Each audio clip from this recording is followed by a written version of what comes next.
Alors le développement durable pourrait se résumer par cette phrase d'Antoine de Saint-Exupéry: « Nous n'héritons pas de la terre de nos parents, nous l'empruntons à nos enfants ».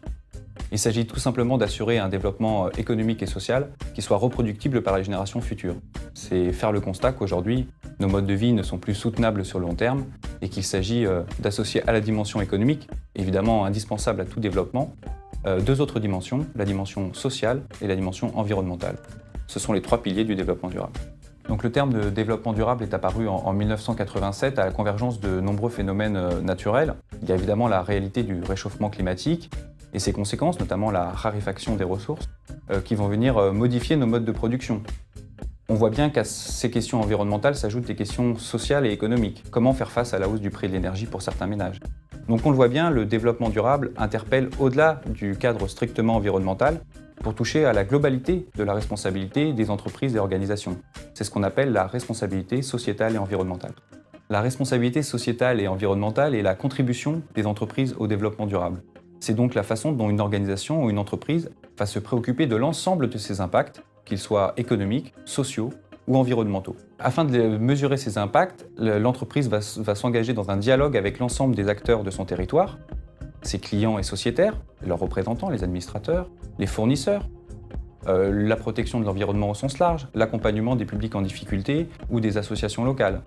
Prenons un exemple. Lorsqu'une caisse d'épargne décide d'ouvrir une agence langue des signes, destinée aux personnes en situation de handicap auditif, elle va à la fois satisfaire un besoin auquel le marché n'avait pas répondu et en même temps permettre l'accès à une catégorie de personnes à des services bancaires de base. On est bien dans une relation gagnant-gagnant. Une démarche RSE s'appuie dès le départ sur un dialogue permanent avec les acteurs de son territoire. Or, on le voit, c'est le sens de l'engagement des caisses d'épargne depuis leur création. Elles ont été de tout temps engagées dans les territoires, ce qui démontre leur légitimité pour s'engager dans une démarche RSE. Au-delà de ça, et nous allons le voir, la RSE, si elle est bien menée, peut être un levier de performance économique. Sur la maîtrise des coûts, par exemple, lorsqu'on décide de réduire sa consommation d'énergie. C'est également contribuer au développement économique des territoires, notamment pour une banque coopérative décentralisée. Lorsqu'un siège est en région, il devient d'autant plus intéressant qu'un territoire puisse se développer, puisqu'il est également à la source de l'enrichissement de l'entreprise.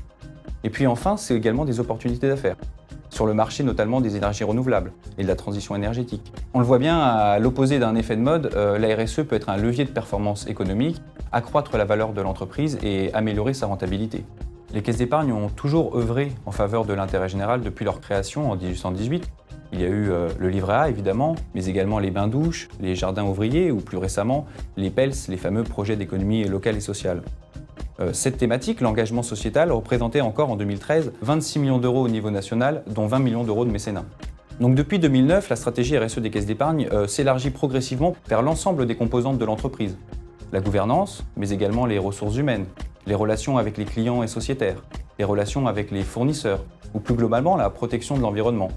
On le voit bien, l'engagement sociétal, valeur forte des caisses d'épargne et identitaire, doit nous permettre d'élargir le champ de la responsabilité sociale à l'ensemble des composantes de l'entreprise. Il s'agit désormais de concilier les enjeux de demain, portés par les RSE, avec les valeurs portées depuis toujours par les caisses d'épargne.